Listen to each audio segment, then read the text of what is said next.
austerity and cuts, it's not the only way to have growth and to have development of the country. And I could tell you that the first measures I took as Prime Minister, it was of course to give back the wages, the pensions, but also to explain that the expenses of the state as a big system should be better managed, and the money, the few money that we have, should be better spent for social, but also for economic programs.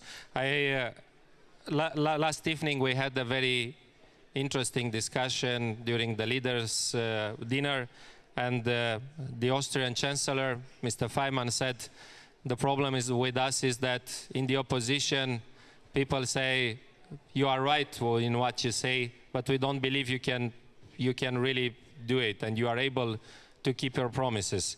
So my idea would be to have a common economic vision and to try to present the successful examples of an alternative of what it is the conservatives now a vision, that only cut and austerity is going to save Europe.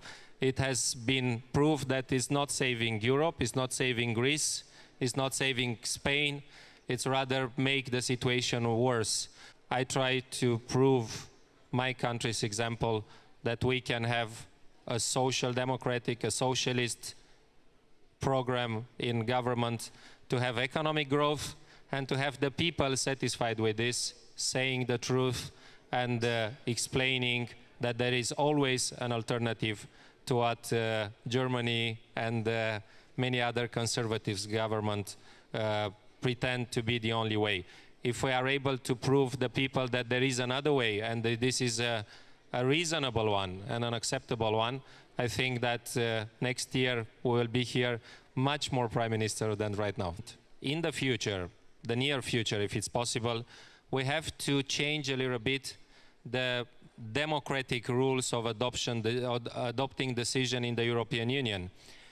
I totally agree with the idea that right now the European Parliament is not enough involved in taking the decision. Not even the European Commission is anymore very powerful in taking the decisions.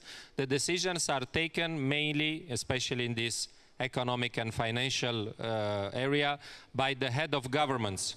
Head of governments in the European Council, first of all, they think about themselves, about their countries, their parliaments, their internal problems. So if we expect from the head of governments to think about Europe or what is better for Romania or for United Kingdom, I think it's an illusion. We have to change the system and to give back more powers to what represents the European Union and not necessarily the national countries, because otherwise we will see decisions taken only by the ideas of the national interest. And that means to completely change in a wrong direction the European dream, and I think that would be a big mistake for all of us.